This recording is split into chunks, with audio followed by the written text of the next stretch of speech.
Merci Madame la Présidente. Merci beaucoup pour cette étude extrêmement intéressante, mais je crois qu'il faut la replacer dans un contexte beaucoup plus général où, sur 2 années, on a en moyenne une augmentation des prix alimentaires dans l'Union européenne de 23%.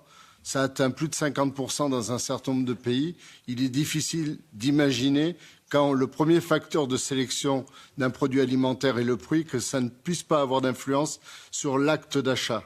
À l'évidence, nous avons aujourd'hui un problème sur l'acte d'achat d'un certain nombre de produits. Et quand on regarde en fait les gens qui sont les plus propices à acheter du poisson, c'est devenu des produits de luxe pour une grande majorité des citoyens de l'Union européenne. Je rappelle que simplement dans l'Union européenne, il y a 20% de la population qui est en précarité alimentaire.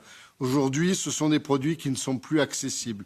Il y a plusieurs choses qui se passent. Il y a effectivement la maîtrise de cette inflation alimentaire qui n'est pas forcément corrélée avec le reste de l'inflation et sur laquelle il faut s'interroger sur les mécanismes de lutter contre cette inflation alimentaire. Et ça, c'est une question qui se pose pour l'ensemble des produits agricoles, pas que simplement la pêche. Il y a aussi la répartition, parce qu'il y a une question sur l'inflation en bout de chaîne, la répartition de la valeur sur l'ensemble de la chaîne de production.